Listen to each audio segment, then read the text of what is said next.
Hey goobers, welcome back. Welcome to the Overlookers podcast. And for today, we are outside just because, it's a nice day. Yeah. It is a little chilly, but we got our jackets on, so we're chilling like a villain with Bob Dylan on penicillin. But, So, what is the first topic that's on your mind today? oh man, you know what sounds really good right now? Especially with this cold weather? What? Hot cocoa. Ooh, I love me some hot cocoa by the fireplace. How do you make hot cocoa, by the way? People make it differently. I want to know how you make it. I make hot cocoa with milk, with warm milk. Thank you. Yes, And okay, because someone told me one time that they made it with water. That's so weird. That's what I said. Like my mom one time, I told her, I was like, Mom, we don't have any milk. And she was like, just use water. I was like, okay, listen, I would rather I can't not. do that. I think I would rather not do that. Well, I feel like with the cocoa powder being basically chocolate, I feel like it just goes in milk better, basically like chocolate milk. You know what I mean? What? I just remembered. I wanted hot cocoa so bad that I did drink it with water. Ew, that's so gross. Okay, look, it's not that bad. It just tastes better with milk. Okay, but what brand of hot cocoa do you like? I mean, I don't really care if it says hot cocoa on it and it has the powder. That's all that matters. Oh, but I do like the ones with marshmallows. I like the Swiss Miss. I think that's what it's called. Yeah, it's called Swiss Miss. And it has the little marshmallows included, so you don't have to add your own marshmallows. My mom actually buys those marshmallows, like the little tiny marshmallows that they have. She buys them in containers separately, or at least she used to, but they actually went out of a sale now. Really? So she can't buy them. I feel so bad for eating all them. Yeah. Also, those are really good snacks just to munch on, but... Speaking of a good snack that I usually like to eat around Christmas time, which we need to go to Walgreens and get some of them. Yeah. But Purelines. What's Purelaine? Oh my god, you don't know what a Purelaine is? No. So it's like this long, sugary wafer stick with chocolate on the inside, and it's so good. So it's like... It's like a cylinder, too. A biscotti? I don't know. So, the biscotti is like a chocolate... I wouldn't say cookie. It's like a chocolate biscuit, but it kind of looks like... Here, I just looked it up. A Purelaine. Oh, the little, things that look like Pocky sticks. Yeah, they're like... Yeah.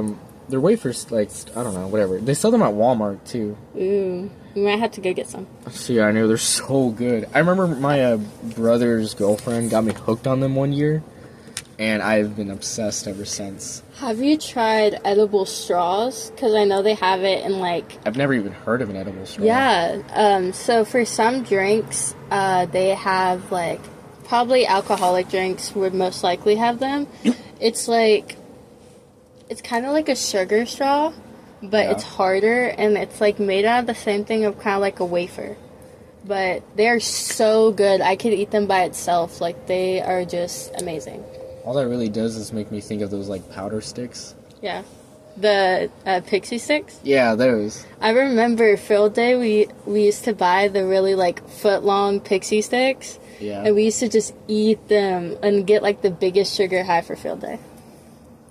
I remember for field day, well, the only thing I remember about it is I vaguely remember it. It was the one time of the year that we actually went outside and it wasn't super cloudy. It was always cloudy. I don't know why. Yeah, I feel like elementary school especially was just a really cloudy time. Yeah, because in this time I was in 5th grade. But I do remember field day, it was super big. We really used the whole field. Yeah. I remember there was a lot of colors. I don't remember what they were associated with. I just remember there being so many different colors. Do you remember how they used to do a bucket of water and you put the sponges in and then put them over your head? Okay, I vaguely remember something like that. Continue. So, and you would have to transfer the water over everyone's head from one bucket to another bucket, and the team that had the most water in their bucket won. I don't think I did that. It was so much fun because whenever it's really hot Texas heat, it's really nice to have some water on you when you're outside. That's true. It's always hot, bro. Except for now, it's actually kind of nice outside. Yeah. But, speaking of being outside, have you ever been rock climbing? Rock climbing? Yeah. I don't think so. Have you? I have not. But, specifically, I also want to talk about the indoor rock climbing. Yeah. Have you done that?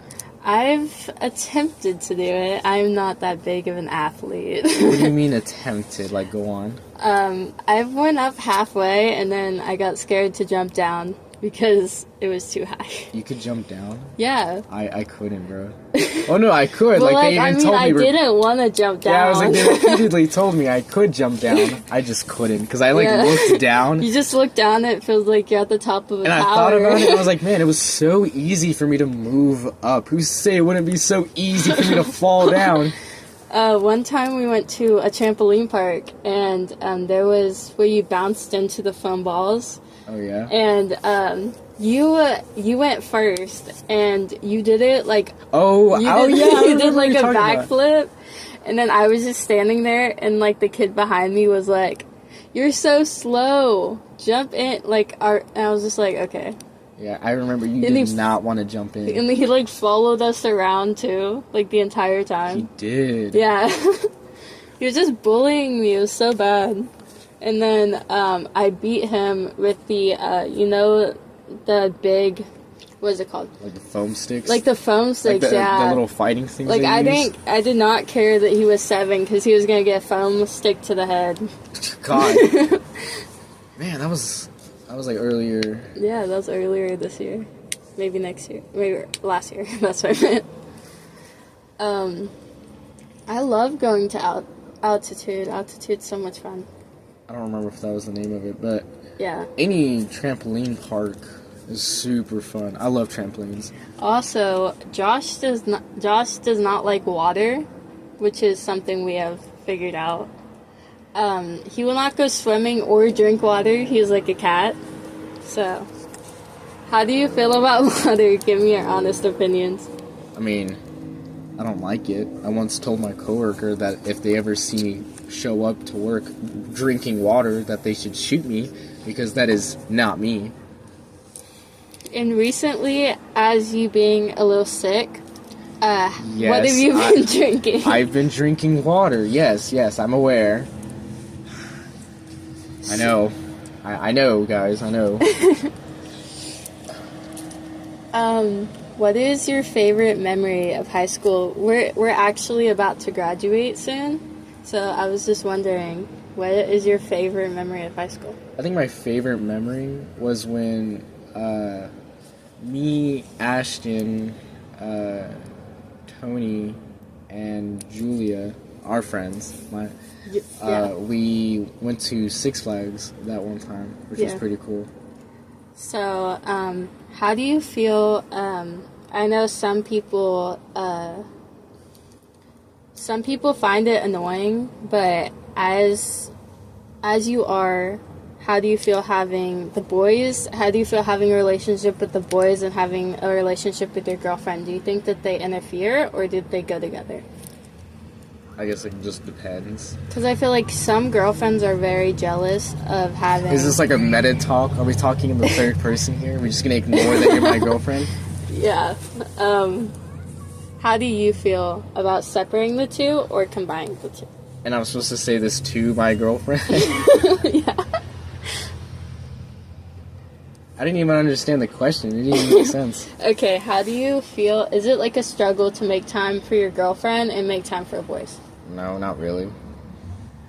Do you feel like it's hard to make time now that you're about to graduate and that you have a job? Do you feel like it's hard to make time to hang out with everyone? No, not really. I mean, as long as everyone's ready to just roll with the plan, so am I. Yeah. What is your biggest ick about, like, anything? Anything? Oh my god, I hate slow walkers. Absolutely. Especially, like, those kids in the hallways will be forming lines. I'm like, Jesus Christ, this is not kindergarten. And even then, you'd be doing it wrong. You're supposed to do it vertically, not horizontally. I hate the people who are just, like, making out in the hallway, where, like, you're trying to walk past them. I haven't seen that. Have you seen that? Yeah. Oh. And, like, I hate the hallways because you think that they're big hallways when you're a freshman, but as you go through high school, I feel like they just keep getting smaller. No, honestly, I didn't really grow that much in the 4 years. Yeah. So they kind of remain the same to me. I feel like they're just too tight. To have that many kids going the same Oh, way. no, yeah, like of course. They're way too tight. They're definitely, I wish they were bigger hallways, but, you know, beggars can't really be choosers at the end of the day. Yeah. What is the scariest thing that you've ever experienced? I mean, I guess define scary. Like, what is something that just shocked you to your core? I mean, I guess I can't really think of the scariest, but one that comes to mind was the time that I got, like... Now, in hindsight, I wasn't gonna die. What I thought I was, you know, little me couldn't comprehend how long I could hold my breath for. But I remember I was at a water park, and there was, like, this little wave pool part. Yeah. And... Don't tell me you were afraid of the wave pool. No, I wasn't afraid of the wave pool. I loved the wave pool. Mm-hmm. This isn't a fear moment. This was a in-the-moment fear moment. Like, I was not pre-afraid. I was actually having a great time. Yeah. And what happened was, I guess my leg... So I sort of got sucked into where, like, the waves were coming out. It was like a tunnel where they were coming from. And I kind of got sucked in a little bit, and I started panicking, and then suddenly this huge wave is coming, and I'm like, oh my god. That sounds so scary. But it gets worse. I remember that I ended up getting, like, sucked under the water, and I couldn't get out, because, like, the pressure from the wave kept pulling at my leg. Yeah. And I couldn't, like, pick my head out of the water, but then suddenly... Like a guardian angel, my stepmom grabbed my hand, lifted me up, and was like, what are you doing? And I was like, you saved me. My biggest fear started with my dad. We went to the ocean, and I was on it was a boogie board, and he pushed me out so far because we loved going really deep into, like, the middle. It was maybe 15 feet out from where the sand was at. Yeah. So I was on the boogie board, and I felt something, like, kind of drag me under, and I was like, oh no. And it was literally just, it was the most scariest moment of my life. I did not like it. Also, now I have a fear of sharks. That's so funny because, like, I don't know. As, like, technically that is a what is the word? Valid fear? Valid fear. I'm just not personally afraid of them, you know? It's like... And I don't even know why, because I am afraid of spiders, which is not a valid fear. Yeah. But for whatever reason, sharks just do not scare me. Like, I think I could even be next to one and feel fine. It's knowing that they're not gonna attack you unless you provoke them, really. There is this horror movie, and it's like My Biggest Fear. I have 2 movies that I just cannot watch, and it's The Meg and Under Paris, because Under Paris is a movie about how these... Wait, do you have thalassophobia? Yeah. You do? Yeah. My friend Aiden has thalassophobia. So it's a movie about Paris, and they're hosting the Olympics. And what happens is there's a shark that gets in the water. And so when the shark gets in the water, it causes, they're tracking it, the scientists. So it has the other sharks. They start going into the river in Paris while there's the Olympic swimmers. But would it be like the mayor? The council office, they were like, no, we should still have the Olympics, and it caused so many people to die from shark attacks. It was, like, so horrific. I'm telling you, there was more blood than Terrifier. Like, it was gory. You're saying this with a smile, Jesus. It was horrifying. Yeah, that's the impression I'm getting. And so, whenever they finally catch the sharks at the end of the movie, the entire city of Paris just becomes shark infested. And it's just it's the fact that entire movie was based off brutal killings by sharks, I felt like that was very interesting. Wait, plot. so this whole thing had to do with sharks? I kind of was really paying attention. I'm not gonna lie. This entire movie is just about shark attacks because the sharks keep getting into the Paris River, and that's literally the entire of the movie, and we just got to watch it and review it. You know what I mean? Okay, sure. Okay. Well, thank you for your time, goobers. We'll see you whenever we have another episode. Okay. Bye. Bye.